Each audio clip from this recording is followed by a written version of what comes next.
for the exercise of human right to nutrition and to food.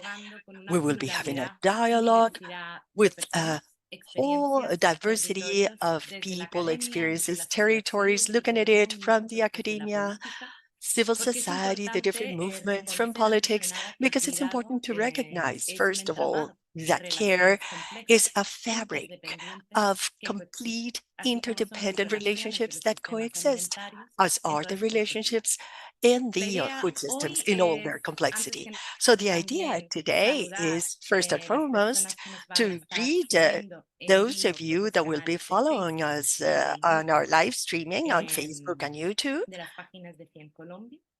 of the pages here in Colombia. And before we start going straight to what we will be doing in these next 3 hours, I would like to give you some indications regarding care for this session. First of all, to tell you that this session has simultaneous translation available, English into Spanish and vice versa. You can access this translation if you're connected through Zoom. You go to an icon, which is the world globe, at the bottom of your screens, or just clicking on the three dots that you will have next to it, and you will have access to the interpretation service in this webinar. So first and foremost, our thanks to those of you that will be responsible for the interpretation, for your support, and for allowing us to understand each other. You will also have access to interpretation. If you're following us on live stream on Facebook and YouTube, you'll be able to select the version in Spanish or in English. Our thanks also to the whole team of Young Colombia that has made it possible for us to have these dialogue and that will be accompanying us and looking after these 3 hours flowing very smoothly in the Zoom virtual space. Well, so let's start. Let's start these 3 hours, which will be very dense, very revealing. It's a historic juncture with multiple crises at multiple levels of conflict, where the topic of care is a central paradigm. So being able to imagine, to turn around the relationships of power that oppress bodies and ecosystems and systems. So we want to talk about care from the different practical and perspective postures, and to be able to do so by focusing particularly on the topic of food care. Many times it is underrepresented in the public narrative when we talk about care. Therefore, we would like to understand better what is it that we're talking about when we talk food care, because we have this paradigm of care. We want to put it at the core of the right to food, and we want to see why this link is fundamental in order to imagine the food to right as a concrete, doable right, material right. And why central? It's central to bet on a paradigm, putting it at the center of everything life, exercising all the activities that will enable the realization of human rights. Time is a fundamental variable in the narrative of care, and it is just great that we can give some quality time today to tackling this topic and to exchange the different practices and experiences on the topic of care and how it is related to the right to food. Care as a task, as an individual and a collective practice, but also care as a collective experience of resistance. So care can give us a clear direction in relation to the food systems that we need in place today in order to have access to rights to food and to food sovereignty. And we will be on a journey through three dialogues that will look at food care from different perspectives in order to be able to reflect this systemic and domestic vision. We know that care is central for the feminist processes and for the different feminist approaches. So the first dialogue will be tackling the topic of food care, and its recognition is fundamental. First and foremost, we have to recognize the tasks related to care, which are invisible and exploited and discriminated, and of course, are based on gender approaches and affect the bodies and the lives of those that provide it. The other dialogue will look at food care and the care systems, and we will also be going deeper in these concepts. And the third dialogue will be relating the right to care and its connection to the right of food and nutrition. We will also have the support of Ana Maria Suarez in the moderation, and for each dialogue, we will have some speakers that we will be introducing, and then we will open the floor to a general consultation at the end of each dialogue. That will last about 50 minutes each dialogue. So we will try to honor it.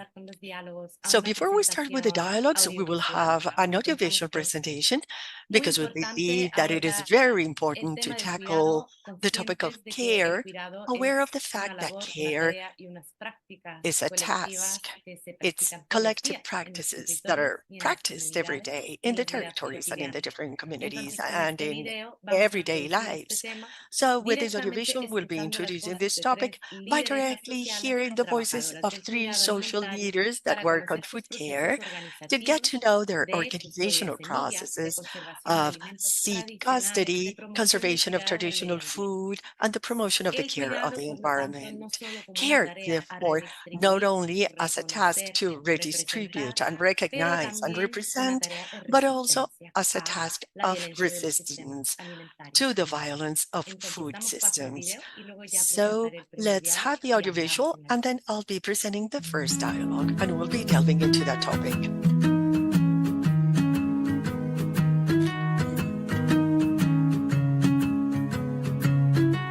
Hemos denominado cuidado alimentario a lo que se constituye como todo el trabajo y actividades que hacen las mujeres y cuerpos feminizados para la reproducción o sostenibilidad de la vida relacionada con el alimento. Tengo una finca tradicional y pues aquí en este espacio estoy viviendo esa particularidad que tiene toda la vida. Es un proceso en el cual uno le dedica mucha atención, mucho cuidado. Es algo que nos lleva a pensar que es como si estuviéramos formando a un niño, porque al árbol hay que hablarle, hay que contemplarlo, hay que quitarle las ramitas que no van, hay que darle forma. Lo mismo que sucede con los seres humanos, así también sucede con la naturaleza en general. Se cuenta aquí las actividades que permiten el cuidado de la biota, la biodiversidad, todas las tareas que desarrollan las mujeres para el suministro de alimentos, el cuidado de las semillas criollas o nativas, de la huerta, de los animales, de las plantas y de los bienes comunes que se requieren para que el alimento llegue a las mesas. El quilombo de medicina ancestral Niara Charay fue una conquista de derecho de las comunidades negras, especialmente de las mujeres. Nosotros comenzamos en una apuesta intercultural de medicina ancestral del ser negro afrocolombiano.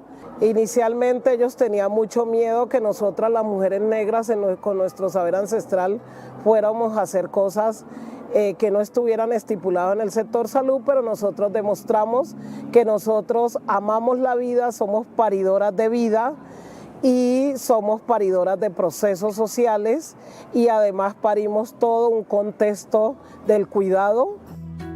Históricamente la mujer siempre ha sido la que ha conservado las variedades de semilla, la que se ha encargado del cuidado, tanto de la semilla vegetal como la semilla animal. Por eso se dan las crías de gallinas, se tienen diferentes especies de aves, incluso a la finca también llegan muchas aves, de acuerdo también a la variedad que se tenga de plantas sembradas.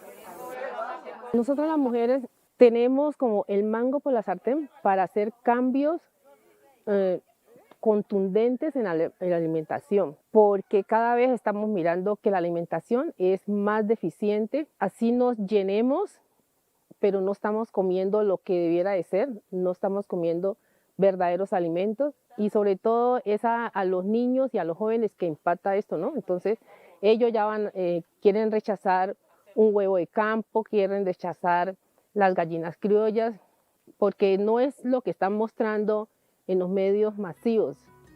Y esto ha ido deteriorando la salud de muchos jóvenes y de muchas personas. Para nosotras, las mujeres negras afrocolombianas que constituimos los quilombos son espacios de resistencia y de participación social. No es solamente tratar salud, enfermedad, sino también prevención, pero también es todo un proceso organizativo. Un espacio de resistencia a los quilombos están en derecho, diciendo que los quilombos tienen que ser integrales, y como los quilombos son integrales, también nosotros defendemos el derecho a la alimentación como un derecho fundamental y el derecho al cuidado. Entonces, por eso hoy acá en la ciudad también estamos produciendo no la misma cantidad de pan coger, pero sí estamos produciendo alimentos para poder nosotros garantizar desde el cuidado un poco de alimentación autónoma para nuestras comunidades. Bueno, este espacio nace justamente a través de la olla comunitaria, de la olla que sobre todo lideran las mujeres del barrio. Entonces el fogón siempre nos ha convocado y nos sigue convocando en este lugar como un espacio que posibilite otras maneras de alimentarnos, de sembrar, de otras redes de economía pues más locales, y pues por supuesto desde la soberanía alimentaria. Entonces de ahí que este sea también un icono para ese componente del alimento. Tratar de recuperar todas las semillas que están en peligro de extinción es volver a conseguir esas semillas, sembrarlas, cuidarlas y propagarlas. Y lo otro también es aprender a preparar esos alimentos con eso que estamos sembrando. Entendemos que el trabajo del cuidado no remunerado relacionado con el proceso alimentario se refiere al trabajo que hacen las mujeres para la reproducción o sostenibilidad de la vida relacionada con el alimento, la garantía del derecho a la alimentación y la soberanía alimentaria.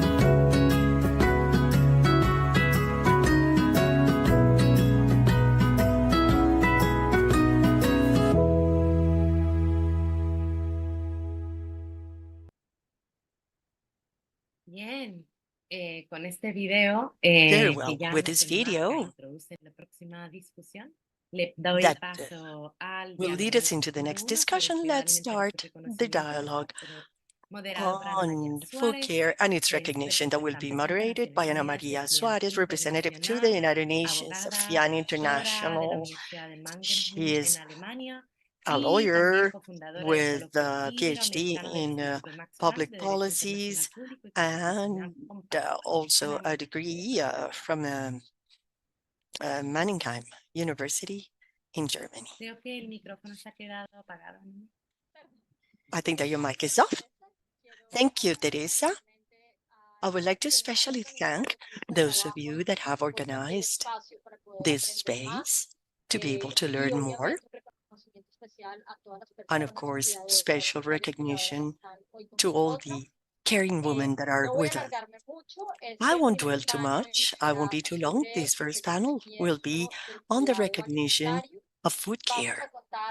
We will be having three panelists of great experience and quality. I'll be naming them, and every time they speak, I'll be introducing them. We have Isa. Alvarez, Director of Urgency and Expert in Agroecology and Care. We'll also have Paola Romero, Coordinator of Projects and Gender for FIAN Colombia. And we will finish this dialogue between we move on to the questions with Maria Cecilia Bustos Moreshi. She's transgender coordinator or coordinator of gender at Fundex. To begin, I would like to introduce Isa. I would like to underline that she is a teacher and agroecologist. She is the president of the Urgency Network, an international organization of networks for sustained nutrition for the community. And for 20 years, she's been involved in networks that fight for food sovereignty with accompaniment and education and research, incorporating the feminist perspective in agroecological transition. She also participated in the CIP. The CIP is the committee that works for food sovereignty, and it's part of the organizations in Rome and the mechanism of civil society and indigenous peoples, which is the organization, the group that represents rural movements of the Committee of World Food Security, which is the intergovernmental institution, which is the most important one in this area. She has been in working groups on women and diversity, and she coordinated the group for a peaceful process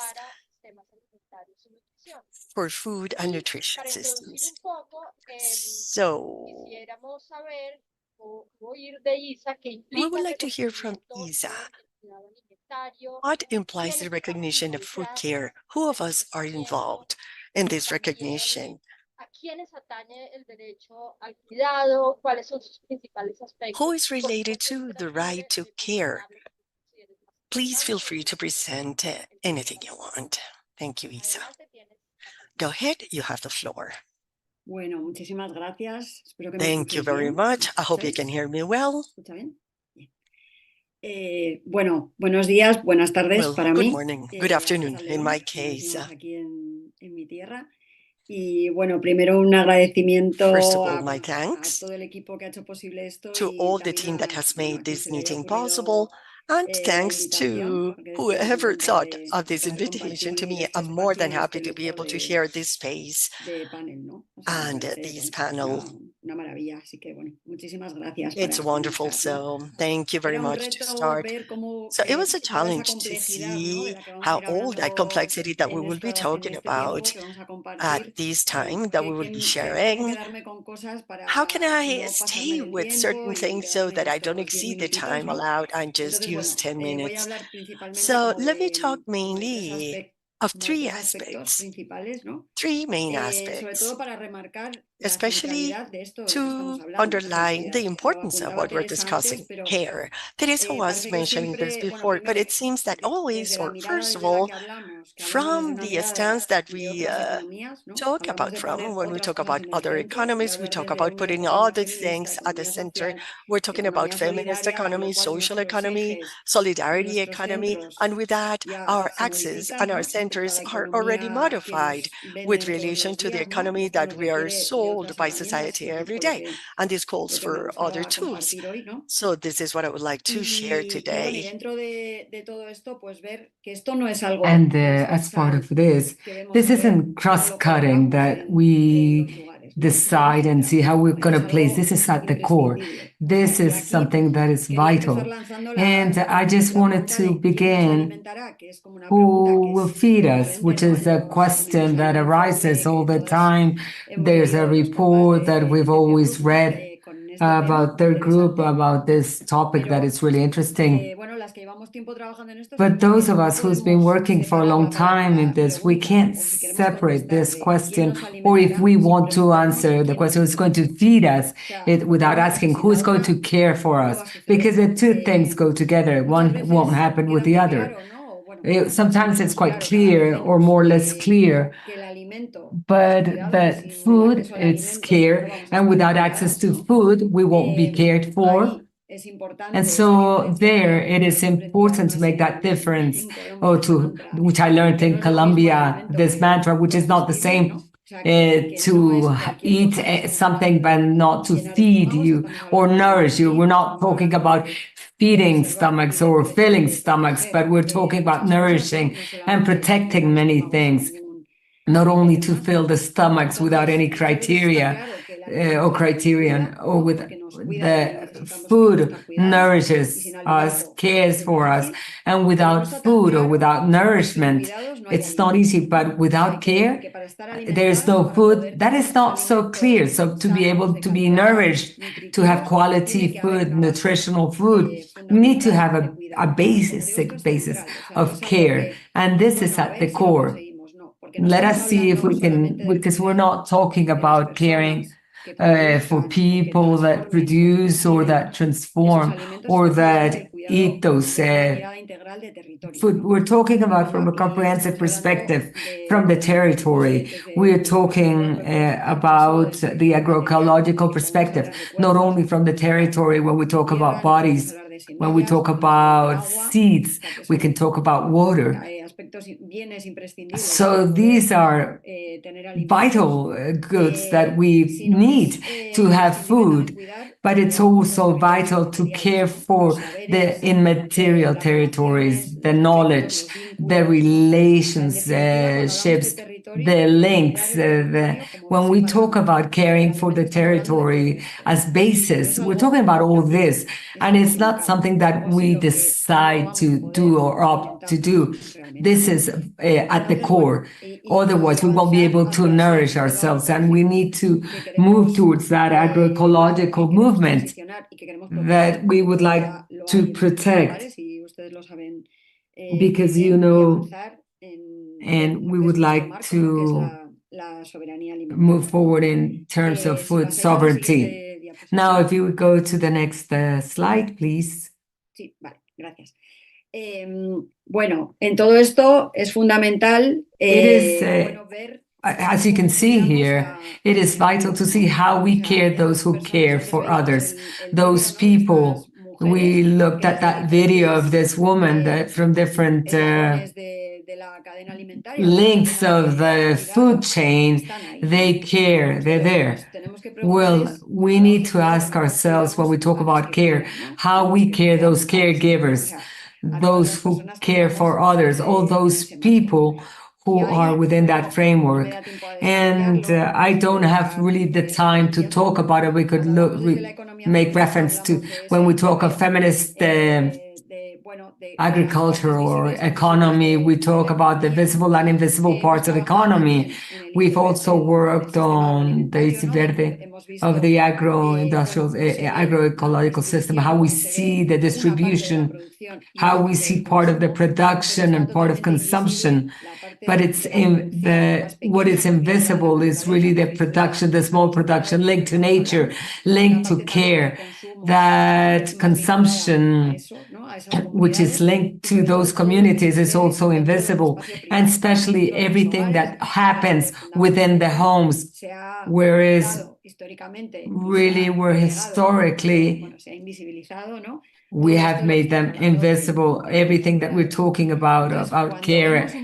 So when we see the different links so that our food system, our agroecological systems can be sustained, I hope you can see it, but I don't have the screen in front of me. But the basis for that food to be able to come alive, they have to have healthy territories. And when we talk about healthy, we talk about you can breathe, that they're not contaminated, they're free from violence. Also, we're not only talking about that earth analysis or soil analysis are good, but these should be peaceful.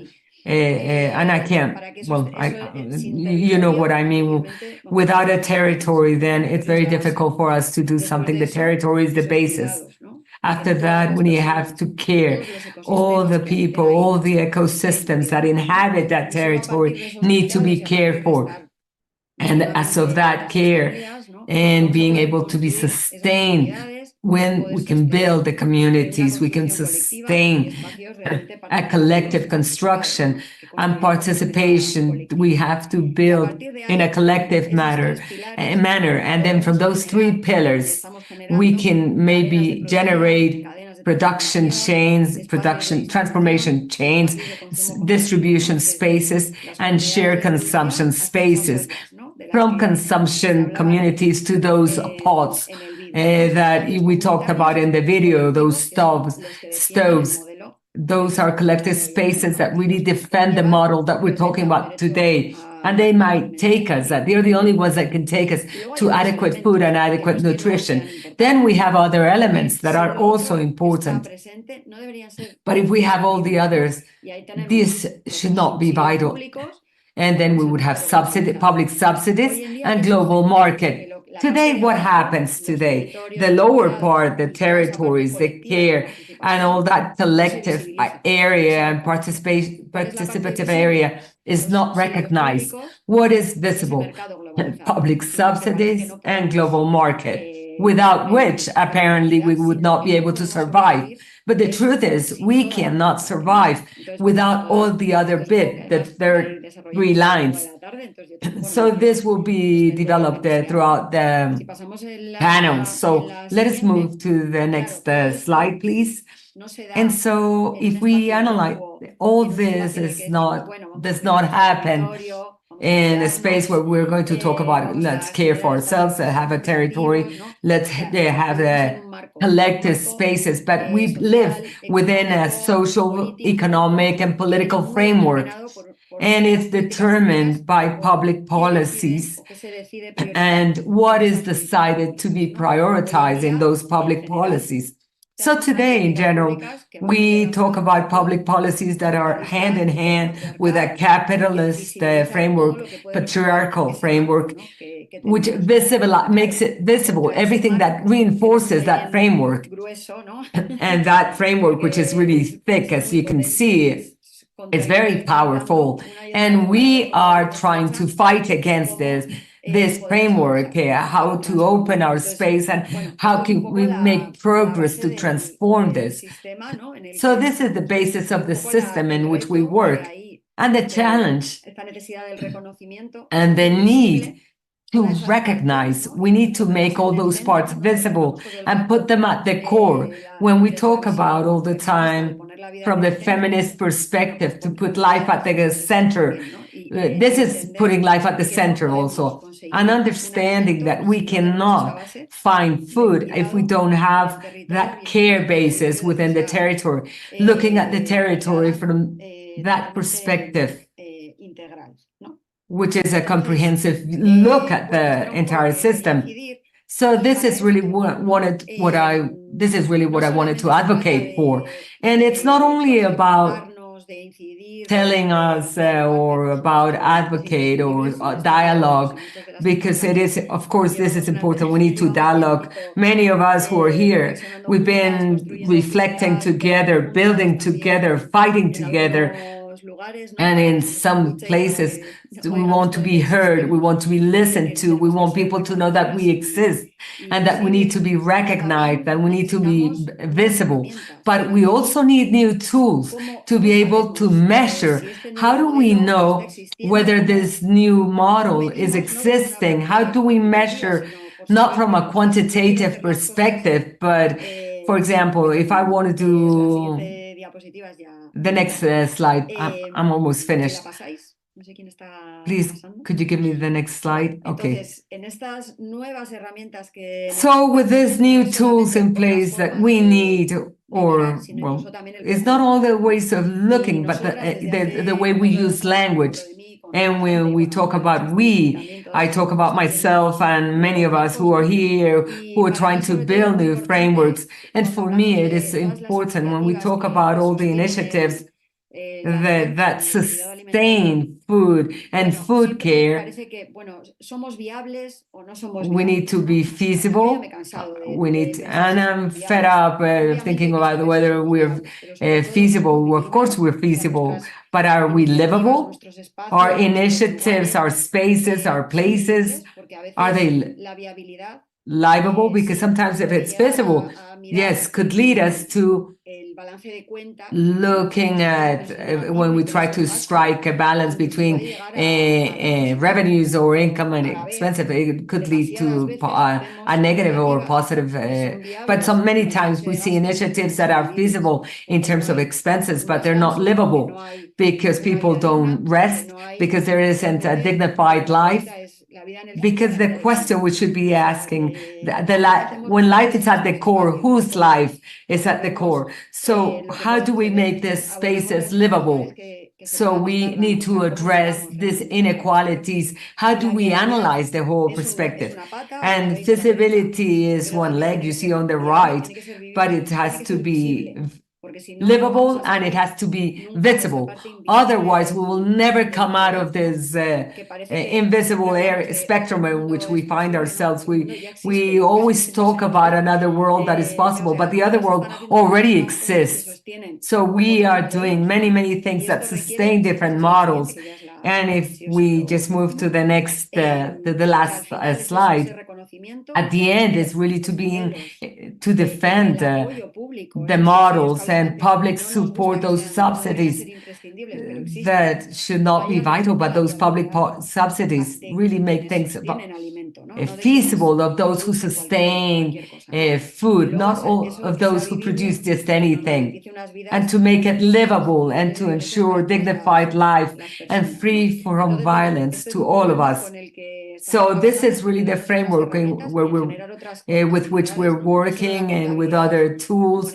And we're not talking about only accountability from accounting from a perspective of money, but how we distribute it, where we are and where are we made disappear, because sometimes they don't want to make us visible. And this is the closing.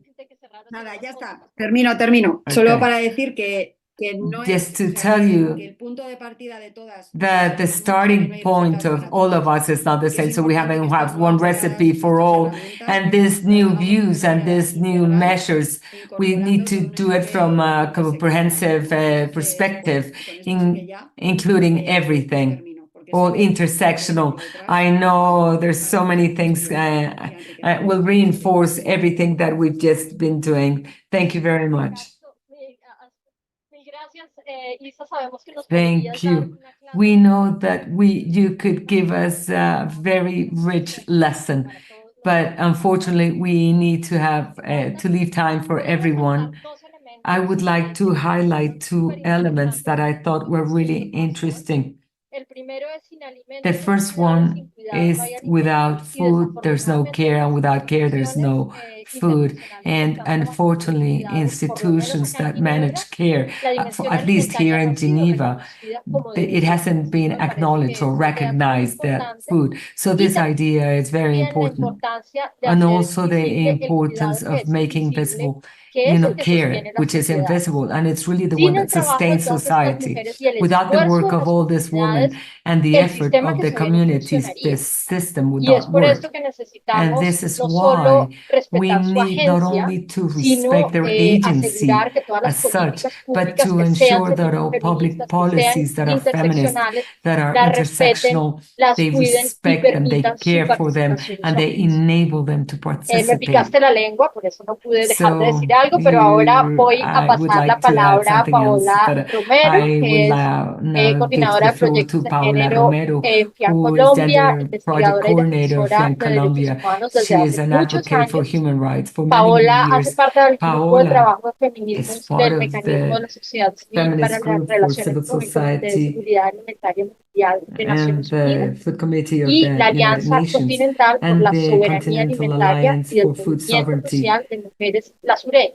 Es decir, desde la sureña hasta Roma, espacio muy amplio, coordina el área de género y derechos humanos de y también es investigadora, Paola, además de activista. Ella ha hecho sus investigaciones en torno a la defensa del derecho a la alimentación y la soberanía alimentaria desde un enfoque food sovereignty sovereignty from y a se ha feminist destacado por la perspective, defensa en el ámbito and we can internacional de los highlight derechos her de las mujeres advocacy rurales, on the además rights of de rural women, desarrollar in procesos de addition to acompañamiento a developing comunidades de base accompaniment para la processes to justiciabilidad de su grassroots derecho a la communities. alimentación y la So, nutrición adecuada. fighting for the right to Igual que food Isa, and una adequate mujer con una nutrition, just historia like de vida Isa, increíble, una she has energía a que nos wonderful va life también a history. enseñar muchas Her cosas. energy, Paola, it's also dejo en tus amazing. So, manos Paola, presentarnos the lo que floor is consideres yours. que será nuestro día. Please give us your presentation, and I'm sure it will enrich what we're doing here today. So thank you, Ana, Isa, and Tere, and all the people that have been part of this work group to make this the first dialogue a reality. I would also like to thank FIAN Colombia, the entire team who's behind that, who cares for us right now. I wanted to begin. There's so much to say. Isa already reinforced some areas that it helps me to move forward in the content. And we've worked together, and you can see that all these reflections that we've worked on. So first and foremost, I would like to have a reflection. We think that without the right to care, there is no food process. So that's really the core reflection where Anna mentioned, and Isa talked about the importance of including in the care agenda the right to food, but also to include that right to care in the food agenda. So this is a core idea, a central idea, and to that end, I would like to talk about two moments of my presentation. What do we understand by food care from a political dimension and trying to broaden that food process? And the second question is from a reivindicative perspective of food care. So with this first idea, when we talk about food care towards its political dimension, so to start, let us locate ourselves, or let us think about what we understand by the current food system, which is a corporate diet. It's unequal and it doesn't distribute care. This is the iceberg that Isa was talking about. We've been working with this iceberg. This is a pedagogy that is feminist, which is in like the supply chain around food. So one visible way of looking at it, of understanding, we have the iceberg, and you can see on the top of the iceberg what is really produced as the value around the corporate diet, a lot of UPPs, ultra processed foods, monocrops, large surfaces, and other elements of the supply chain that really we lose the food matrix and affects biodiversity. But in addition to that value chain, most of the women are the ones that work with precarious work and are exploited.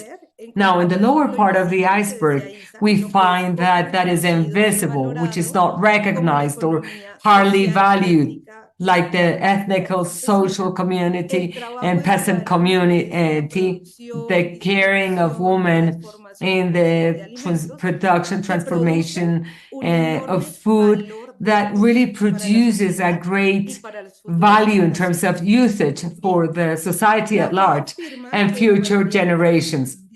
So that FAO says that most of the population really have real food, and the women are the ones that feed the world. These are Black women, peasant women, indigenous women, poor women that have a huge gap in terms of their rights. The right to land, the right to education, the right to health, the right to work, the right to be at peace. And then, of course, the right to food is an expression of the sexist and patriarchal regime that we have of which affects the food system. An example is the situation of insecurity in terms of food. You can see on the right-hand side, at global level, women have no food security. They exceeded men's by 2.4% in 2002, while in Latin America and the Caribbean, this difference was 9.2 percentage points. According to FAO, 37% of this gap is explained by the disparity in education and participation. I think it's also explained because it doesn't have we don't have an intersectional perspective. So to be able to look at this perspective of care within all these inequalities, we may begin to identify how we can quantify care with respect to or vis-a-vis food.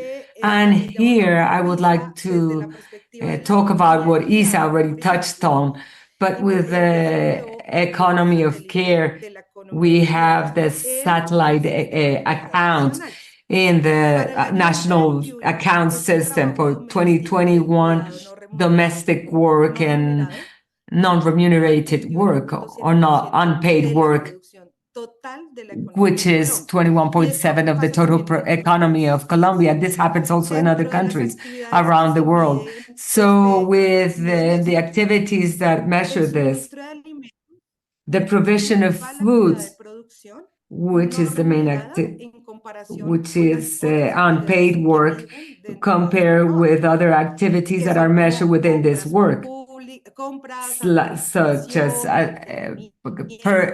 procurement, maintenance, clothing. This is a relevant data, and women really dedicate a lot of time to this activity vis-a-vis men. So if we were to measure this comprehensively in the care system, these percentages and gaps would be even greater. Maybe some things are not quantifiable, and they are and we want this to go through make them mercantile. So within these activities, we have a legacy that women have left. They have seed guardians that protect biodiversity and life. The recipe is that knowledge, that cultural knowledge, what inspires the smell, the warmth, the scent, the work of those who defend nature. This is something that can't be quantified. Production of life in the food that we take, the food that nourishes us, is what makes us human. How fragile this is co-creation. We need to. That's what we're talking about. The power of woman, the agency of woman, and the care of woman who care for us with respect to food.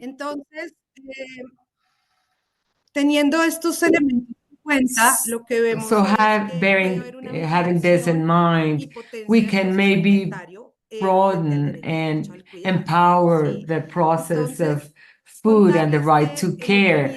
So we've been researching about all those activities that we do with respect to care in the food process, and the findings find that there is an interdependence of these two rights. Here are some elements.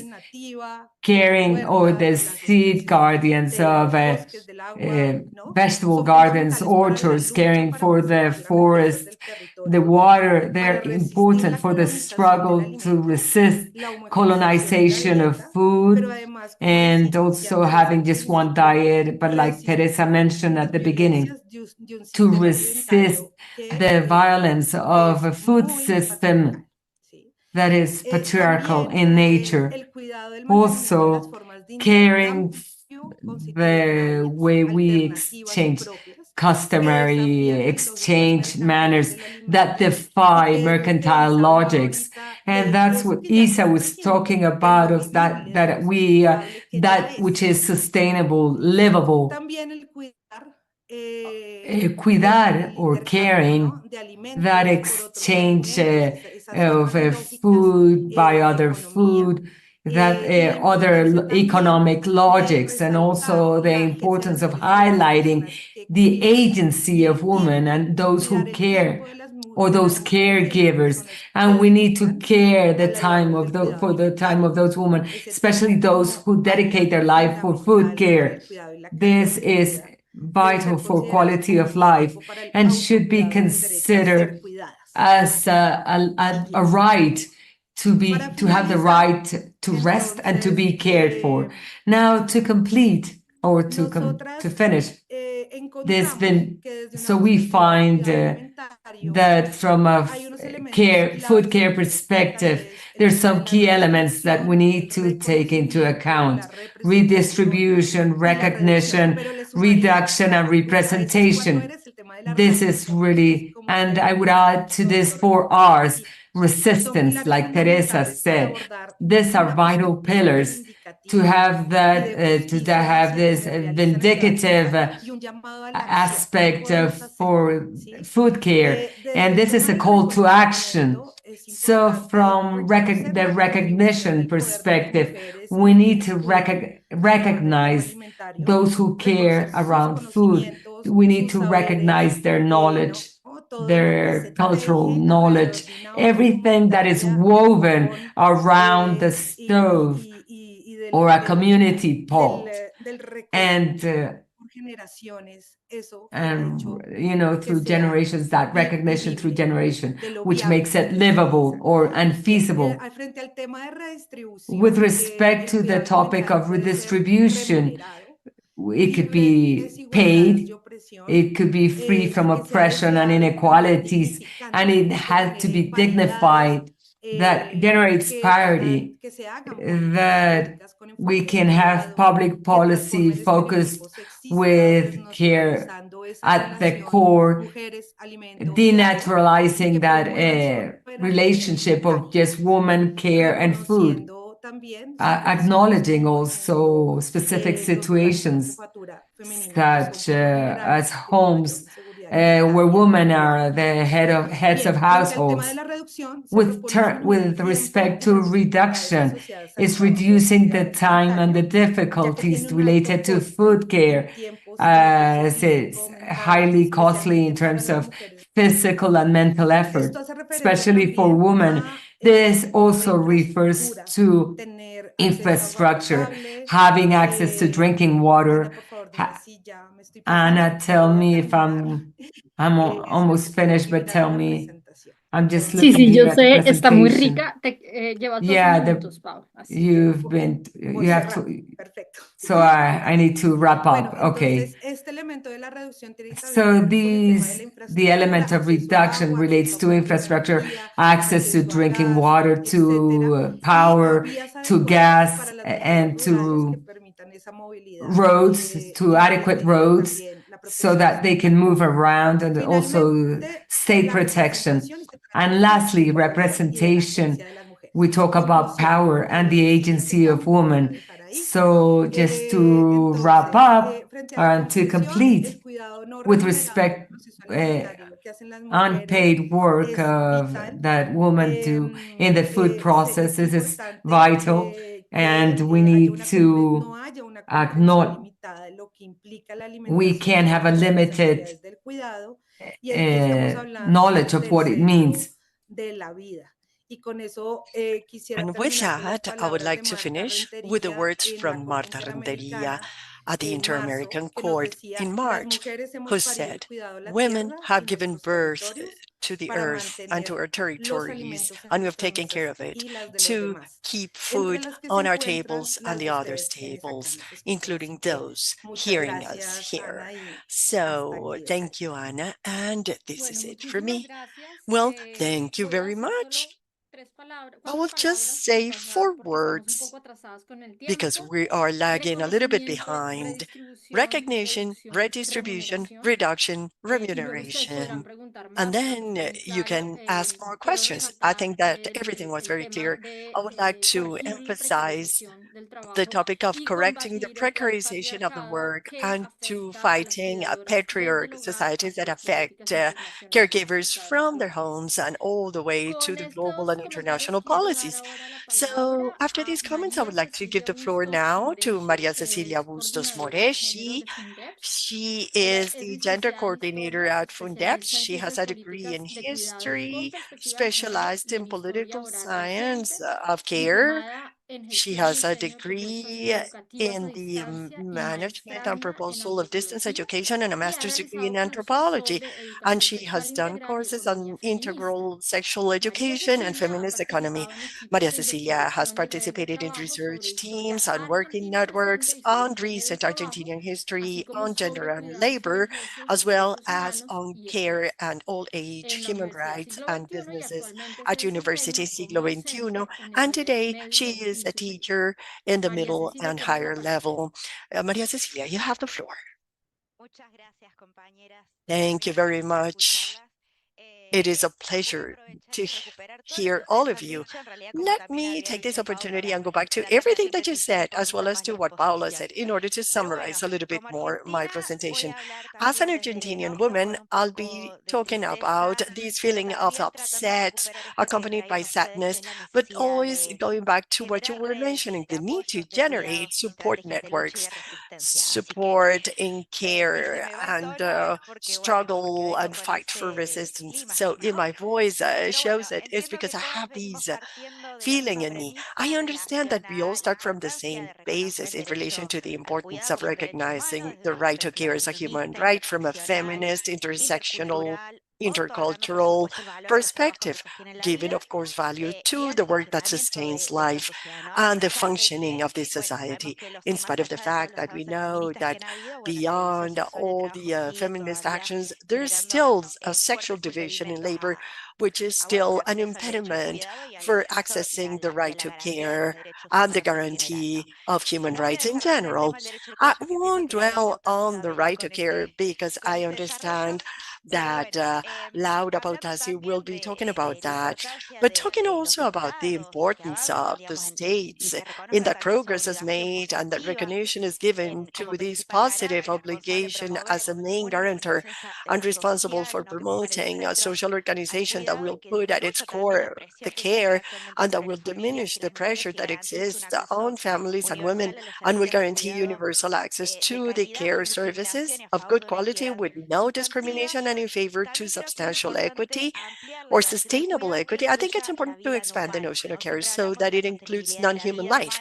We're always talking about the sustainability of human life, but we have to refer to non-human life.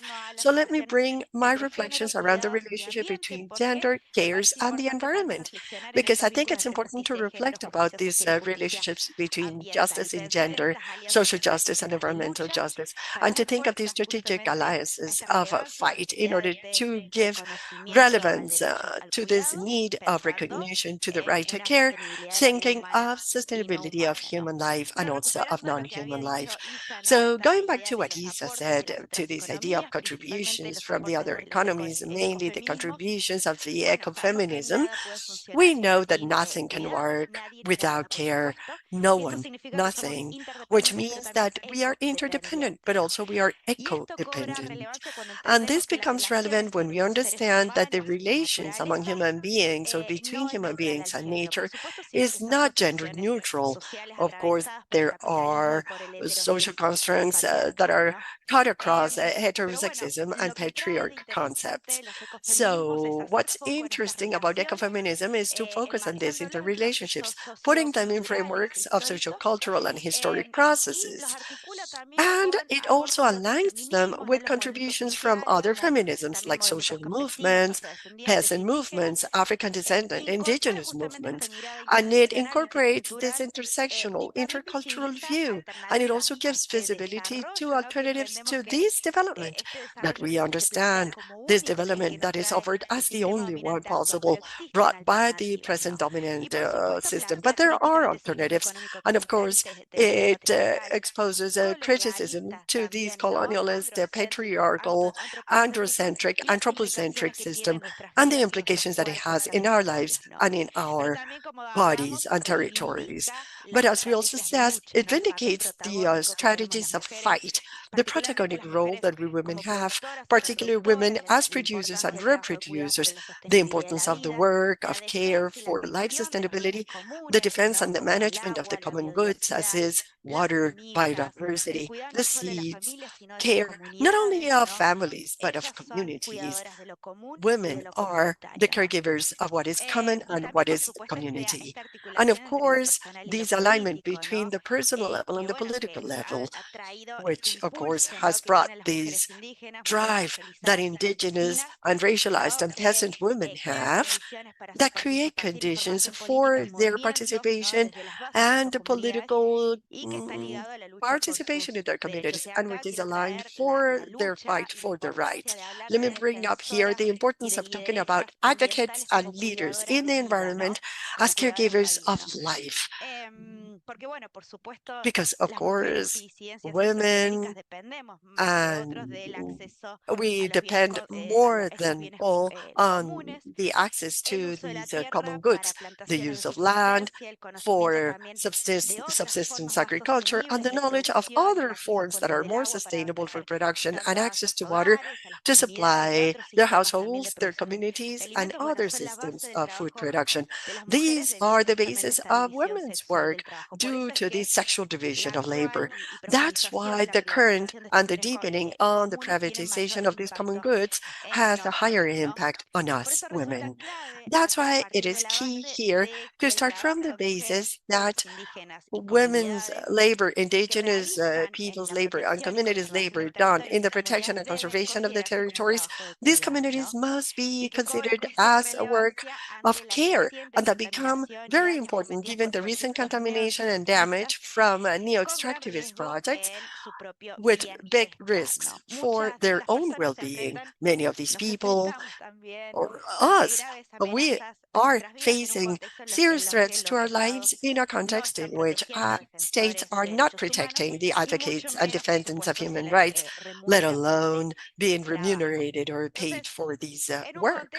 So in a context of a lot of reinforcement, these neoliberal and conservative governments strengthen also in this context of civilizatory context, which is a multidimensional crisis, beyond the fact that these governments are part of what is causing all this and that are not even camouflaging their narrative on impact decisions, green economies, they don't even camouflage that. The solutions that they are trying to give are given unimposed by these people that are responsible for these crises, which go in the opposite direction. In other words, pointing to deepening through neo-extractivist, neo-colonialist projects that, as I said, imply the privatization of these common goods and of the vital processes in general, which is added to the definancing and dismantling of public utilities that overcharge, of course, women's work, reinforcing oppression towards them in this current system. So which are these interrelationships between gender and the environment, which I've been mentioning already? Well, women are the ones that have been playing the most important role in the conservation and the fight for the defense of the ecosystems, being the main managers and invisible caregivers of the environment every day, as well as caregivers of their communities from a perspective perspective of life sustainability. This is why these ecosystems get damaged and the common goods are scarce. So women are the ones that face the biggest burden in care by having to compensate these laws and the reduced supply of ecosystemic services. And women are the ones that face the biggest impacts from environmental degradation, climate change, being the situation a reflection and also a factor that deepens the conditions of inequality and marginalization and violence that impedes the full enjoyment of our rights. So elements like lack of access to land, to common goods, and the vulnerability vis-a-vis climate change, and the gaps that exist in these decision-making processes in the environment, all of them deepen these inequalities and deepen precisely the transition towards other alternative models. And at this point, I think it's necessary to analyze aspects such as what is behind this development, the structure of the care that lies behind the structure, the overburden on the use and the overburden of the care of women in an unpaid manner. In this context of mining extractivist projects, women are the ones that produce and reproduce the workforce that is geared to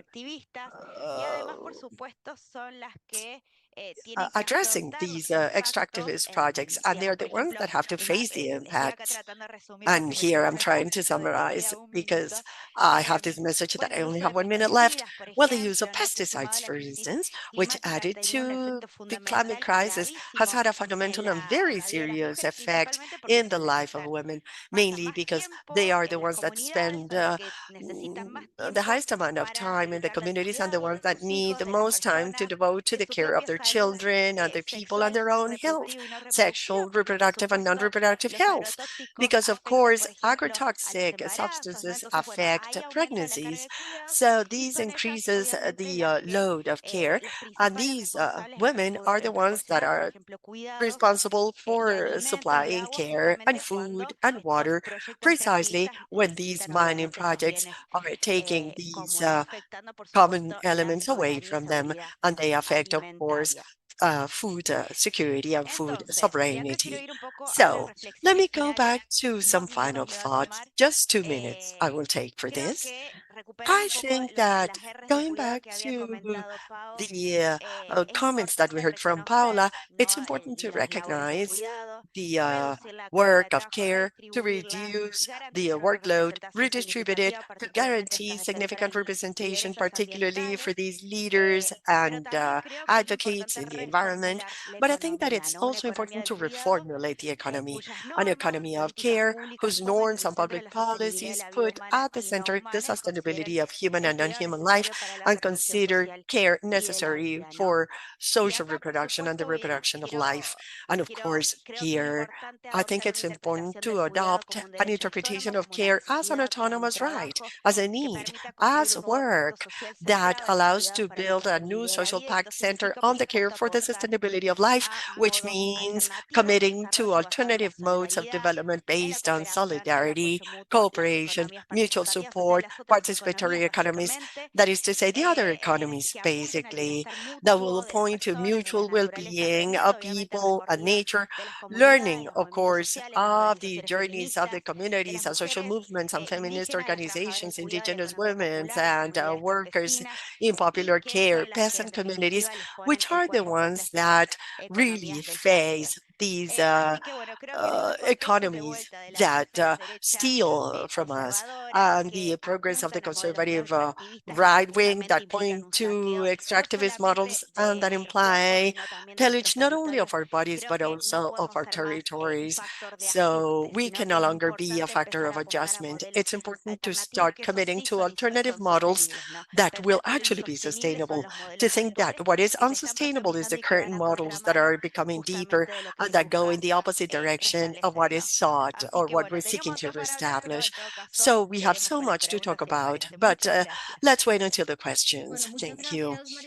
Thank you, Maria Cecilia, for also referring to this whole topic of planetary care that cuts across food systems, especially where peasants and the rural and indigenous communities play a very important role. So we have here three questions. So before I go for the closing words, I will give you each one 1 minute. Please don't exceed the minute because those that are at the end of the event will not have time and they won't be able to ask for any more time. So out of respect, please. So the questions are, so what we want is for the food care work to be a paid work. That's one question. Second question, what is implied when we say to recognize the concept of feasibility that Isa mentioned, or the concept of sustainability of life? What does that mean? And the last question, how to act or how have women acted in the resistance to the green economy proposals such as carbon bonds and blue economy that wants to uh, look at the care actions of women. Okay, excellent questions. Let's start in the same order. Isa, you have 1 minute.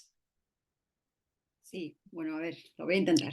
Okay, I'll do my Por best. empezar por alguna parte, luego las compas que To start contesten somewhere, como ellas vean. Bueno, yo creo que lo que estamos hablando aquí, I creo que think that what we're talking about here, we pretty much agree on hacer that. visible lo We que have to give realmente sostiene visibility to el what sistema really alimentario, que sustains ahora the mismo food está system, absolutamente which invisibilizado at this point is y no solo completely invisibilizado, invisible. And not es only despreciado, ¿no? invisible, O sea, es it's como esas not cosas appreciated. que It's like suceden one porque of alguien those las things hace that happen just because y someone como no están does remuneradas, them, pues no tienen and valor. because they're Nosotros les unpaid, damos they have no valor aunque no value. estén We remuneradas. give them Aquí no value estamos even hablando de though they're ponerle not un precio a todo. remunerated. We're not Estamos talking hablando about putting a primero price de on darle valor everything. y darle We're valor es una cosa. talking about giving it value, and Ponerle giving it precio, value is pues a lo one mejor en thing. algún Putting a caso price on that, puede ser, no lo well, sé, pero para mí perhaps eso es in otro certain debate. case, Ahora well, for mismo, me, that's a de lo que different yo estoy debate. hablando es I don't know. What I'm de talking about que here se dé is valor y that se ponga en el value centro que is sin todo given eso and lo that it demás no is puede put at suceder. the center, because O sea, without porque that, es all the como other lo things básico cannot para happen. poder That's the seguir fundamental avanzando. thing in No order to continue solamente que moving sea forward reconocido, and advancing, porque no and nos not vale only solo, having it ay, qué bien, recognized, cuánto because trabajo what's the point in hacéis, saying, oh, sobre that's todo so las nice, you mujeres, sino work que so sea much, redistribuido. especially you O sea, women. porque No, claro, it has to si be seguimos cargando redistributed en los hombros because if we de las de siempre y no continue redistribuimos nada, working pues just la the same desigualdad and we don't no va a redistribute cambiar, ¿no? anything, Y inequality yo por will ahí not voy a dejar mi change. minuto. Okay, that's my minute. Gracias. Thank you. Muchas Vale. gracias. Voy a, Y mi computador se desconectó, pero ya estoy de My vuelta. computer got disconnected, but I'm back. Paola? vale, Ana. Right, Bueno, Anna. Well, no, de acuerdo con Isa, yo creo yes, que I agree es with más Isa. allá. No, no I queremos solo think que that se things go remunere, beyond que that sea point. We are not just reconocido, talking about paid redistribuido, work, reducido y recognized, que también sea redistributed, parte and de un reduced, ejercicio de and that poder y it de is also part and resistencia an exercise of y power and frente a resistance lo que vis-a-vis es la vidabilidad, la viabilidad y la lifeability, sostenibilidad, feasibility, alrededor sustainability también de lo around que tiene que ver con el everything that tema has de to lo que do decía Cecilia, with lo what Cecilia was insostenible, saying, ¿sí? what Es is una respuesta unsustainable. a lo que es It's an answer insostenible, que es to el what is actual unsustainable, régimen which is the alimentario current corporativo, corporate food regime, extractivista, y extractivist. esta es la apuesta, ¿no? And this is the Estos modelos sí son commitment. viables, These son models are viable. ¿cómo decía Sisa? What was Bueno, the term, Isa, es that muy you were using? interesante la propuesta que hace Sisa sobre Isa, lo your que proposal is very realmente es interesting posible, ¿no? on what is really Así que possible. yo dejaría hasta aquí. So I will leave it at that. Gracias, Paola. María Cecilia. Thank you, Paola. Maria Cecilia, go ahead. Bueno, bueno, ¿qué más sumarle a lo que dijeron las I would compañeras like que to estaba add muy to bueno? what Creo my que colleague said, which is very avanzar en good. este I like reconocimiento, that. que I think comparto that in con order Isa, to no advance this necesariamente recognition, estamos which I hablando share de with una Isa, remuneración, we're sino not de un necessarily talking about reconocimiento y una remuneration, but retribución. recognition and Creo que acá redistribution. hay un I factor think that clave, ¿no? here Que there's a key factor, implica un which avanzar en el is, well, reconocimiento it que permita implies reconceptualizar advance in recognition, which implies conceptualizing the concept of care from the perspective of sustainability of human life and non-human life, and to eliminate the stereotype gender-related roles that undervalue it. So this redistribution starts with this reconceptualization, which is radical. And going back to this idea of lifeability, I think that, yes, if we really want to transition to a more fair society, we have to leave behind this logic of thinking about nature as something that is a stranger, as an object, something stranger to mankind, as a quote unquote, an endless resource. But we also have to think in the same way regarding the care that women provide. It cannot be just a variable of adjustment in crisis where these projects, these extractivist projects, deepen it and modify our interrelationship with the rest of the people. So in this context of solutions that ends up coming from the same system of economies of the death, that's where we have to think of an alternative. And the backbone here lies on food sovereignty, where all these aspects become aligned, the sustainability of life. So I think that it's not just a matter of adding rights for women, for instance, and adding them to the public spheres, etc. It's not just that. It's to go back to this reconceptualization of care, that it would recover the experiences and this idea of food care and environment care, which go hand in hand as a fundamental aspect for the sustainability of life. That's why I think it is fundamental to advance towards an interpretation of the right to care so that it is interpreted from the perspective of sustainability of life that cuts across everything. It's radical and Muchas gracias, revolutionary. And María with that, I've used Cecilia. up my Ese minute. este rol Thank you, Maria Cecilia. This role is dar terrible. tiempo I don't es like importante. keeping the time, but it's Con esto important. cerramos So with entonces this, we close nuestro primer our panel. first Nos panel. queda claro que el tema del So it cuidado is es un tema de clear that poder, this de topic of care reivindicación, is a de topic of power, of cambiar el patriarcado, de vindication, of defender el changing planeta, patriarchal que se systems, refiere a of todo el defending the ciclo de planet, vida, a and that it muchos refers to the elementos de los whole life sistemas cycle and to alimentarios many que no solo elements in the son food system producir, that are not only intercambiar about producing and y, exchanging digamos, and, consumir, sino let's que say, tienen elementos consuming, but inmateriales, that also have culturales, sociales y immaterial, ambientales cultural, social, and que deben environmental estar elements basados that en must una be visión de género crossed y de crossed by a interseccionalidad. vision of gender and Es decir, no solo una intersectionality. cuestión de In other subsidios, words, es it's not mucho más, es just about holístico, subsidies, por it's eso se much habla more. de It's a holistic sistemas de view. cuidado, That's que why es we el talk about próximo panel. care systems, Así which que is con esta precisely the palabra next clave dialogue or panel. devuelvo a So with these Teresa keywords, Maizano, nuestra I moderadora, will return the floor el to our micrófono. Muchas moderator, gracias Teresa a las Maizano. cuatro, a las Thank tres, you. excelentes presentaciones. And for the three of you, congratulations, excellent presentations. Thank you, Ana Maria. And my thanks to the panelists that were excellent also, because vis-a-vis what we just heard and what we're doing also, this is a way of advocating this pillage that you were referring to of the bodies, the territories, our words and our narratives.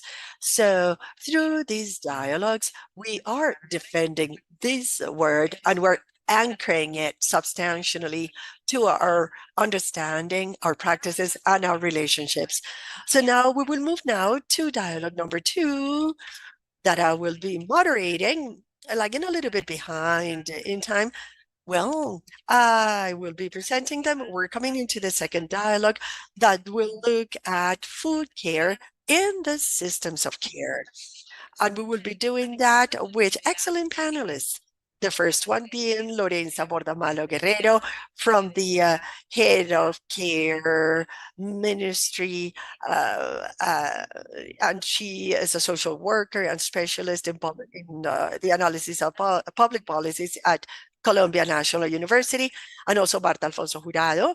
She's the Department of Tolima representative to the House of Representatives in Colombia. She's a representative of the Collective of Women in Colombia and a member of the Women's Department Network, and she's part of the Colombian Women's Network, working every day on the issues of human rights, full citizenship, and women's rights. So it is my honor to be moderating this panel with the three of you. From this moment, from this conceptual framework, we will start putting the different pieces of a mosaic of a key concept, which is the concept of care. So now we'll be moving to an approach in the case of Colombia to look at two big topics. So I will ask Lorenza and Marta to answer a first round of questions and then a second round of questions. So the time that you have available, please share it in this first round, which is about 5 minutes, 6 minutes tops, so that we can get back some of the time that we've lost. And the first question that I would like to ask is to please tell us about what a care system is. Talking about food care, what is a system of care and why is it important? Why is it important to talk about a care system? I will ask Lorenza first if she can start with this first round, and you'll have about 5 minutes. I'll be sending you a message when you only have 1 minute left. Thank you, Lorenza, and you're welcome. Thank you very much. Let me know that you're hearing me well. Can you hear me well? Yes? Okay. So thank you very much for this invitation. Actually, I have learned a lot. This first panel has shed a lot of light in order to advance the design of our care system in Colombia. Now, in order to answer to your specific question, a care system or a system of care articulates different things, public policies, programs, projects, services. It aligns all of them. It aligns different types of institutional answers in order to reach out to the demands of care from society and to look for ways to mitigate the inequalities that exist in the provision of care. So this is a very general answer, but I think it's key to share with you which is our vision and what is the goal or objective of our care system that we are at present designing in Colombia, which is an initiative coming from the current administration, which is to develop a society of care where the state will be a guarantor to the right of receiving care. The positioning or the position of our country is that the care system must be at the center of the guarantee of the right to receive care, to the right to give care under dignified conditions. And we have a whole new dimension that goes along the line of what Paola was mentioning before, as well as Maria Cecilia, which is to recognize the dimension of the care of what is non-human. In this sense, we would like to recognize, protect, and strengthen the community forms of care in order to position care as the center of life's sustenance, which is part of our fundamental policy in the framework of our system of care. In this sense, in Colombia, we're making the effort to align an institutional response from 34 entities, 20 administrative sectors at a national level, in order to put life at the center, which is a phrase that was so resonant and so concise from the previous panel that I would like to rescue, to use for our system of care. That's what I would say. Thank you, Lorenza, for your ability to give us a very clear and precise framework in such a short time. Now, I would ask Marta if she could tackle this topic from a legal point of view and why is so important to look at the systems of care at the level of the government and public policies.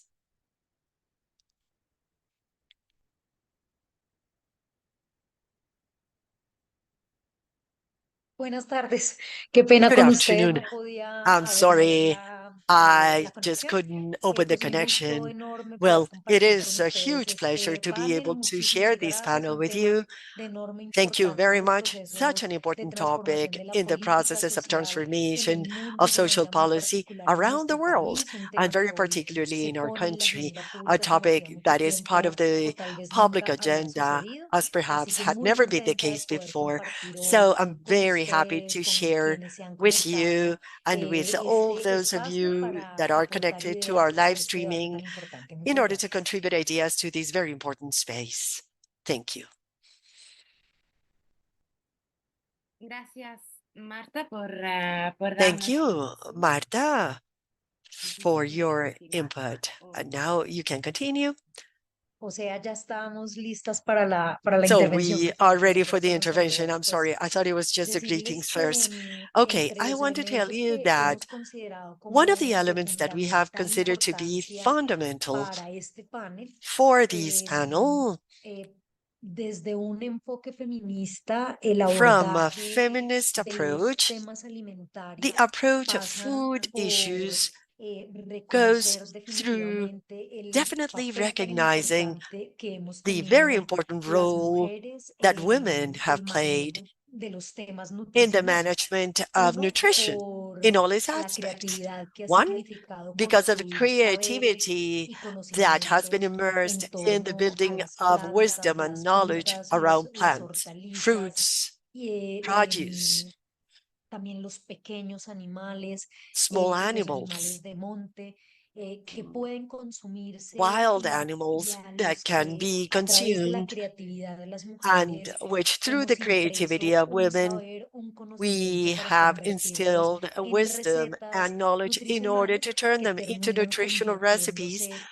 that end up en becoming fundamentos de la cultura a the través de la foundations gastronomía. of our Y culture allí hay through un primer gastronomy. elemento And in that, fundamental de there's la a first comprensión fundamental feminista de las element of políticas the para feminist la soberanía y la understanding of seguridad policies alimentaria, for y es serenity and reconocer for food entonces serenity and ese security, aporte a la which is cultura. recognizing these Un elemento contribution también to culture. fundamental en el desarrollo de prácticas alrededor del cuidado y la gestión del agua, por ejemplo, que también ha estado en manos de las mujeres, sobre todo lo que tiene que ver con el uso del agua para el consumo doméstico, y que quienes tienen esa relación y ese cuidado directo son particularmente las mujeres en los hogares tanto rurales como urbanos, no solamente por la práctica, los saberes, las tradiciones alrededor de la preparación de alimentos, sino también porque el agua, como un elemento fundamental de la nutrición, es un recurso vital, limitado, escaso cada vez más, que es gestionado por las mujeres en el marco del trabajo de cuidado. Así que ese es un segundo elemento de la cultura, de ese reconocimiento, de esa dimensión cultural en un enfoque feminista en las políticas alimentarias, que yo creo que es fundamental eh, reconocer. Y un tercer elemento asociado, por supuesto, también a prácticas de agricultura, que de hecho algunas hipótesis académicas plantean que son las mujeres quienes Some desarrollan un hypotheses papel state primario en la that women construcción de saberes y prácticas are the ones culturales that carry agrícolas que se han out these transmitido de generación en agricultural generación practices that y have been que transferred from generation permitieron to generation that enabled una at the end of the transformación day del modelo to civilizatorio de un modelo transfer sedentario a un modelo de from asentamientos, ¿no? Y allí pues las settlement mujeres pues fueron movement, and fundamentales, women, of y course, esto es un in elemento terms of central settlement, a were tener en vital. cuenta, And porque this is at si the core that we need to have in mind, because reconocemos el if valor we del recognize the trabajo de value cuidado de of las the mujeres work y de la of that women do construcción de in caring saberes, and how oficios y prácticas de they apropiación pass territorial on this particularizadas en knowledge el marco and de la soberanía y la territorial seguridad appropriation alimentaria, within estamos sovereignty and food reconociendo sovereignty, el we're papel also fundamental de las recognizing mujeres en la the vital construcción role de of women territorio y de cultura. Un in primer building elemento their para territory and culture. This is dejar en just el my marco. first idea El that I would segundo like elemento to talk tiene que about. ver con más la The dimensión second económica. element relates to the El economic dimension, reconocimiento de un enfoque feminista recognizing a feminist y quiero hablar focus or particularmente a feminist de lo que ha perspective. sucedido en la And I experiencia would like to talk colombiana, about specifically el what has happened in reconocimiento de un enfoque Colombia, feminista en las the economías recognition of y de a manera muy feministic particular perspective or las focus políticas in de soberanía y economy, seguridad alimentaria, especially es with related to food fundamental and food en al sovereignty. menos tres elementos. This is El vital primero, in la with three different valoración de ese aspects. The first trabajo one, it's que to empieza a value hacerse the desde la work academia, desde los when from the movimientos, academia, from the different desde las movements, instituciones, desde la from normatividad, decir que ese institutions, from trabajo que regulations, hacen las we mujeres talk alrededor de la that care gestión, de la work that seguridad, de la women do nutrición, del agua, around de la the producción de management of saberes de food, salud pública. management of Ese trabajo de water, cuidado management tiene of que ver recipes of con la the apropiación y gastronomical cuidado richness nutricional de las in familias terms y de la of sociedad en general, tiene caring un for the valor. nutrition of Y families ¿por qué les hablo and the de esto country at desde mi large. That experiencia? has a value. And let us Porque talk about our aquí se experience in creó una Colombia, ley que se llama la because here we have a la law Ley de la Economía del which is the law for the economy of care that has enabled us in the past 8 years to value the entity who is responsible of national statistics, that was called DANE, and that has enabled us to have figures that we had never had before. For example, value how much time do women use in producing food, in caring, and also to have a broken down analysis of those areas that are feminicized in terms of labor. How is it reflected in these figures, statistical figures? Por ejemplo, baja remuneración en sectores low in feminized sectors, they're not really well paid, and women where they're well paid in masculinized sectors. So in the construction sector, 1 hour is better paid than in the textile industry, which is highly feminized sector. And so this allows to value the care value of women, where one of the weight, it's really how they manage food, how they grow food, how they care for small animals, and rural women, for example. That valuation of, and also valuing the valuation of the market or assessing the market by sex allows us to build a very significant knowledge. First, to address regulations, to create new laws that really mitigate those gender gaps. Secondly, to define by the different institutions public policies that help to mitigate those gaps, but also for women, that quantitative knowledge, that data, which is in theory objective, on the reality that really affects them, it allows them to claim back their rights, not only from their common sense that we women are saying that we have disproportionate burdens and the work that we do is undervalued under the care. We are saying we have hours, we can quantify it, we can value it, we contribute so much to the country's economy. We have so many negative impacts from an economic perspective. We need to have policies in place to adjust, and we have to claim rights with technical and statistical and scientific evidence. And that, in addition, it contributes that from the institutional level, maybe we can have, it doesn't always happen. And in our case, although we do have data, that hasn't really, we haven't done really much with, we haven't materialized those data in terms of having budgets sensitive to gender and institutional changes. But at least we have the data, and we hope to make progress with that information that we have at hand, with those regulatory and legislative institutional policies. And with that, we can be to make something to materialize the policies. Another element, and which is also related to the first element that I talked about, the cultural aspect, is that women, within the framework of food security and food sovereignty, we play a significant role in transferring or in passing on knowledge. And in that, to that extent, the possibility of transforming, for example, a culture for food sovereignty implies that women are players, important players of those changes in the productive area.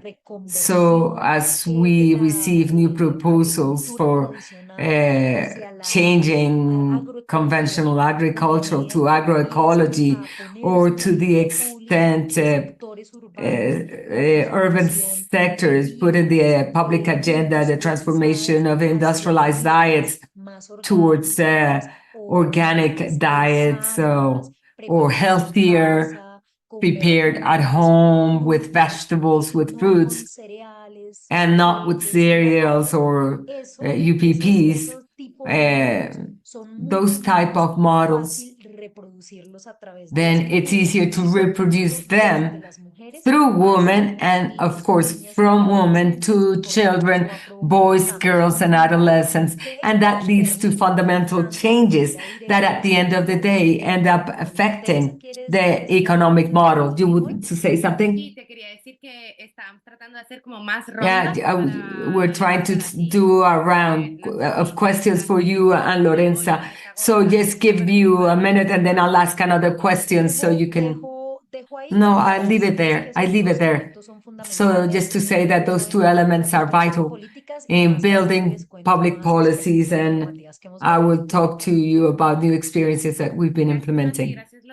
Thank you, both of you, for putting at the core this vital or fundamental and transformative dimension of materializing policies, how to care for the standards or regulations that allow us to transform the power relationship.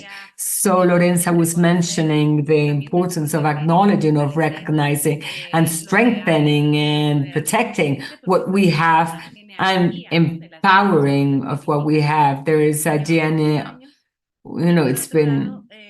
we have a long roadmap of what has been happening. And about Marta, what you were talking about, how important it is to contribute and to launch transformation processes.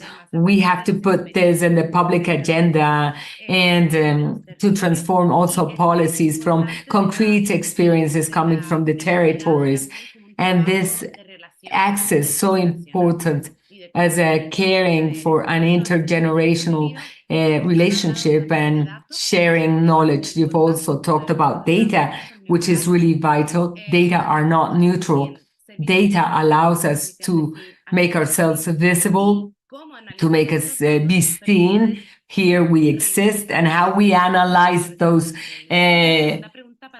data, we vindicate those rights. So my question to both of you, so how in this work that you conduct around the care system and in terms of public policies to mitigate and break away barriers or gaps, how are you working with the care and these food variables, how they affect? You were mentioning that about the culture, about gastronomy, about caring for water, about nutrition, about that non-human aspect.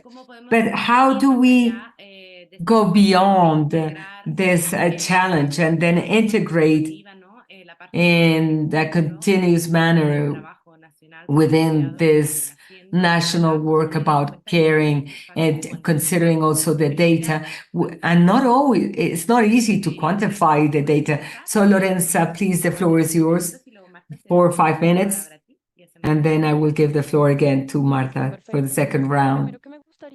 The first thing that I would like to tell you, it's how from the Ministry of Equality and Equity, we've put into practice these general reflections that the representative Marta Alfonso mentioned. Although it is true that we have some legislations involved with the advocacy of women's movements in the Equality Ministry, we have this national system, and our main task is really to approach and to really have a society that puts care at the core and to ensure the rights of caregivers and those people that care for others. And the first thing that we've done is to recognize a broad dimension of the work, this care work that go beyond that aspect of humans. So our system of care recognizes caregivers within their differences and diversity. Those caregivers that care for seeds or guardians of seeds or peasants, and those that care for life, where they care for rivers, care about water, and they care for the production of food that goes well beyond the marketability, but this is what's behind cameras. So caregivers, considering them with all the in all this spectrum and with this broad objective to ensure the right to care, being able to care in under dignified continue, and to strengthen community caring policies. In the national care system, we are moving in 5 action lines. The first one relates to strengthening the community caring initiatives. In these community initiatives, we of course recognize the caring initiatives in a broader sense. So we're strengthening people that care for mangroves, rivers, seeds, and that really relate to caring for life as a whole. But we're also strengthening practices of peasant and ethnic communities, who are the ones that really have positioned this collective care at the core. We are also moving, secondly, we're moving into ensuring rights, breaks, and related to the areas that were mentioned by Paola in her. So we are moving forward to ensure dignified life conditions for caregivers. Our third line has to do with an institutional response for those who need support and assistance. So we have a special coordination with a specialized program, which is Zero Hunger. The national care system, it's on the one side, and then we have another program with Zero Hunger. We are trying to coordinate our institutional response, where I will talk to you about what is the institutional response and who do we answer to or what problem we address. But this right to food, which is the main task of the program of Zero Hunger, the priority is those people that require care, the elderly, disabled people, and caregivers, and boys and children. What we've analyzed with statistics that, the data that we have, the access barriers to food have a feminine face, and also of caregivers. So these gaps really deepen when there's a strong care need. So we need to transform culturally to recognize the care. We are working on communication strategies, art-related pedagogical strategies to transform.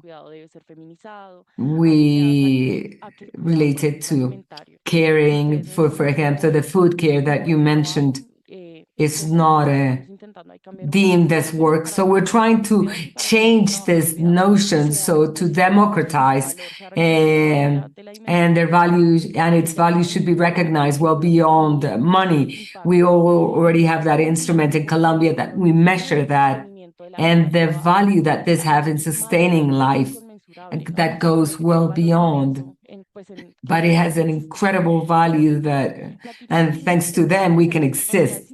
The fifth line is to strengthen institutional capacity or building institutional capacity, technical guidelines, the project design, technical assistance, to have local systems and territorial entities, etc. These are really broadly the 5 lines of this, the right and the care to food. They are very closely linked. And with respect to Zero Hunger, which is the program to ensure the human right to food in Colombia. In Colombia, we do have acute problems with food. 15 million people that have faced difficulties to access their food, 2.6 million people that have suffer hunger, and 26% of people in our country reduce their amount of food consumed due to lack of resources. So this is really hunger around the world. It's not about food scarcity, but it's an economic problem of being able to access, and really it's a precarious situation of these people. So the general objective is to really guarantee the right to food, ensuring the access to food, and strengthening local food systems, reducing malnutrition, strengthening community and institutional capacities, and all this focused on food sovereignty. This political commitment to move in that direction in our country. What we're doing with Zero Hungry, we are going to strengthen community dining rooms, which is a very strong figure how people manage this right to food. We have points where we deliver warm food. We will have production initiatives. This is related to food sovereignty. We will do regional centers to provide food. We're talking about, garden seeds, and we will have a plant to transform plantain starch. We are going to begin in 12 departments out of the 32 that we have in Colombia, and we will prioritize 85 municipalities. That's how we've been able to organize ourselves with this proposal of zero hunger. Many of these municipalities that are prioritized are also part of the care, because poverty, hunger, all reinforces the burden of care of caregivers, especially women. So this priority coincides. So I would leave it at that. Our relationship to care and food. Thank you, Lorenza, in the complexity that you've been able to convey and the different levels of actions that you are doing. I will now give the floor to Marta, and I would like to remind you that please speak slowly so our interpreters, they can work, they can do their best. So Marta, I will also give you 5 minutes to address this second round of questions. I would also like to add that all the policies that are now in place at the national government and trying to reform and new proceedings and new legislations for women have contributed to building this national scenario of change with a gender focus.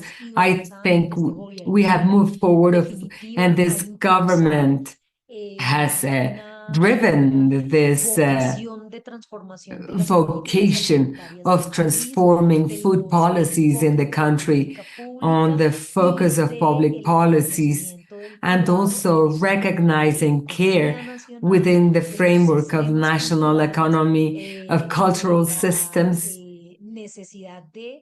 and the need to recognize institutionality to transform the situation of hunger that the country faces. So Lorenza has talked to you about all the programs in that same sense. We are moving forward in the Congress with drafting law. FIAN has been coming hand in hand with us, and I'm a co-author of the Edward Sarmiento, which is another representative to the chamber, And the idea is to transform citizen participation processes of civil society and the dialogue with the national government that makes decisions in food policies. And so it transforms that dialogue and that participation between the executive branch and civil society vis-a-vis nutritional policies in Colombia, vis-a-vis the right to food, amongst others. So it's a bill that really would become in the intersectional commission for food, adequate food and nutrition, and it moves from a national to a national council where civil society participates. 50%, institutionality 50%. This is what we have in mind. We still have two debates to pass this bill, and I think this will really definitely will transform the definition and the implementation and monitoring public policies regarding food, because we know about the policies and changes in different countries in Latin America. So the civil society's participation is transformative. It imprints another focus on this. In this National Council, our proposal is to have the participation of rural women with voice and vote, mother associations with voice and vote.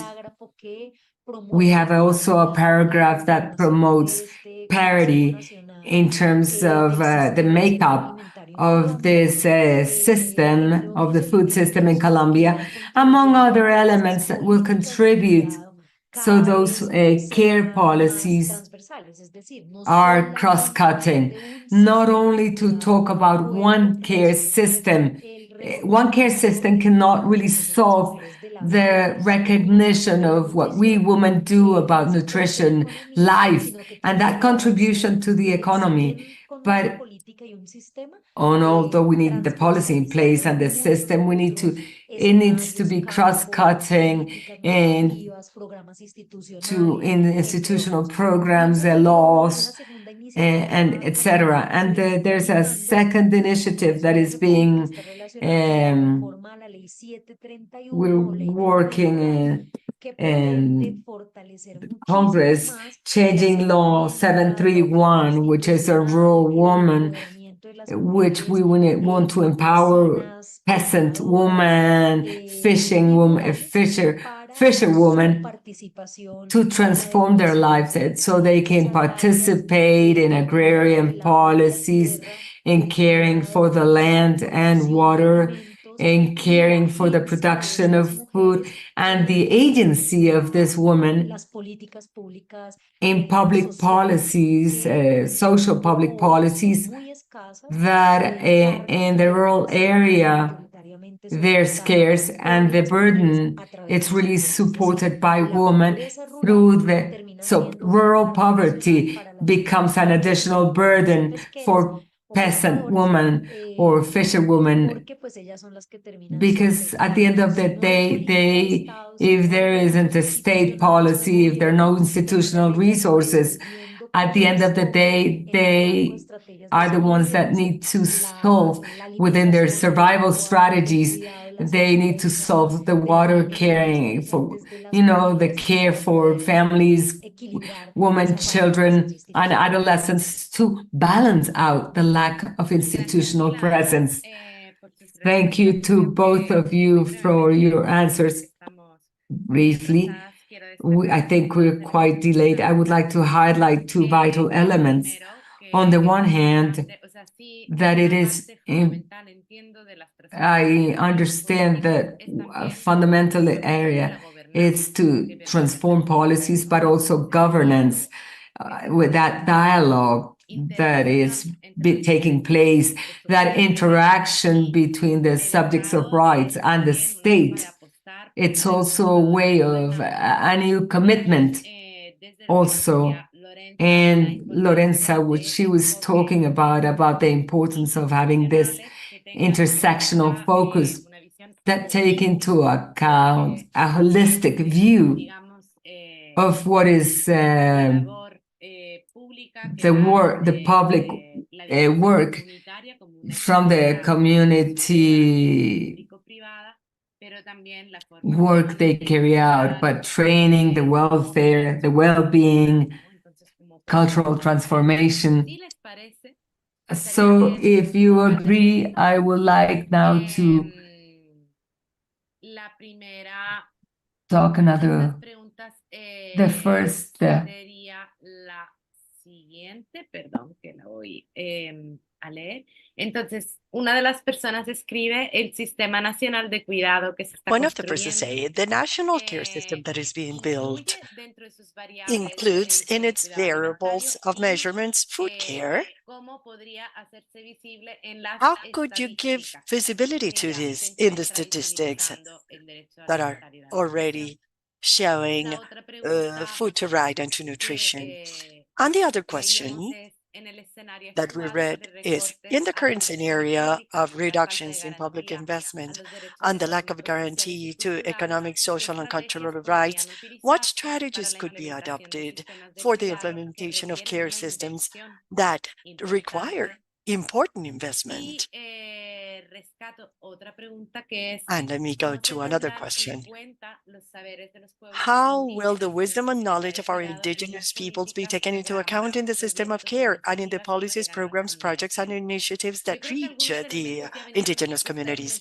I think that some of these elements were already mentioned by you one way or another around these questions, but well, you have them here so that you can start a dialogue with the questions that are coming directly. And just as in the previous round, just 1 minute for your message, clear message. Lorenza, let's start with you. Listo, perfecto. Mira, Thank you. en Colombia nosotros tenemos la In encuesta Colombia, nacional del uso we del tiempo. have the Esta National encuesta Survey incluye on the use algunas of time, preguntas which includes some sobre questions cuidado alimentario, o about sea, food como care, cuidado de in other animales, words, the caring of de animals siembra, and leña, etcétera, como planting or recolección de leña seeding y cuidado time, rural. Sin recollection of embargo, no firewood, son como muy amplias and y no son but significativas. this is Entonces, not justo hoy very vamos a firmar un detailed. convenio However, they're con el significant. DANE So para precisely lograr today, we'll be ampliar signing an el agreement formulario de with esta our encuesta nacional statistics del uso del department in tiempo order to y también expand this poder form llegar a regarding the use ciudades of farm y a and reach out territorios, perdón, to different llegar a cities and, territorios donde sorry, not cities, pues, se I concentra la producción de apologize, alimentos en el país. territories where the Entonces production of eso food in the es una country tarea concentrates. que tenemos So pendiente, sí this está, is a pero task hace that falta is pending. profundizarlo. Yes, we have Sobre to go deeper into estrategias that. cuando hay Now, bajos regarding de the presupuesto, que es un strategies, poco la when there's pregunta, a little budget, digamos which que is Colombia the no point es of un question país two, rico, Colombia is not a nuestro rich presupuesto country. también es Our bastante budget limitado y lo is que quite hemos hecho, limited. y de And hecho what con we esa have misión de done, ampliar and el in estudio de fact, igualdad y with equidad, this es mission, priorizar the Ministry of nuestra Equality and respuesta Equity was institucional de esos created, which is to recursos prioritize our con criterios institutional técnicos, response on ¿no? those Donde hay más resources altas with demandas de technical cuidado, donde hay criteria, mayor where pobreza, there are more población demands for care, racializada, more poverty, migrante, more y donde hay racialized como un migrant déficit en garantía population, de derechos and where mayores. there is a Entonces esa deficit, a bigger creo que es deficit in the nuestra guarantee of rights. herramienta como So I think colombianos that en this política is a pública y tool que that creo is que puede known avanzar, ayudar in a public avanzar policy that can como en el help us marco de las advance limitaciones, a ir the framework implementando of políticas de cuidado. limitations and Con to respecto al tema implement policies indígena, of en care. Colombia nosotros Regarding tenemos the más de aspect 100 of the pueblos indigenous indígenas peoples, we have y more para than esto 100 tenemos indigenous peoples in Colombia. un And for proceso de that, consulta we have a whole que vamos a process of hacer con los pueblos consultation indígenas that para we will be desarrollar el using componente with the indígena del indigenous peoples Sistema to develop Nacional the de Cuidado que indigenous responda component pues a in the a national sus care system sistemas so that it'll propios, a respond sus, to their own digamos, systems su and cosmovisión, to their own creencias, etcétera, y prácticas cosmovision and culturales beliefs propias sobre el and cuidado. cultural Entonces eso es lo que practices vamos a hacer on en nuestro care. país So directamente. Se that's va a what we will trabajar be con las doing in our comunidades y country. We will pueblos be working indígenas directly de with the este communities and componente indígena del indigenous sistema de peoples cuidado in para this que eso se indigenous consolide. component in the system of care. And I will stop there. Thank you, Lorenza. One last question from from Yo creo Laura. que Lorenza ha I think that planteado las Lorenza respuestas muy bien en has el marco de la included institución everything in her 360. answers Yo regarding the solamente framework and the institution that she agregaría que represents. I would only add estamos en un that we momento de la are historia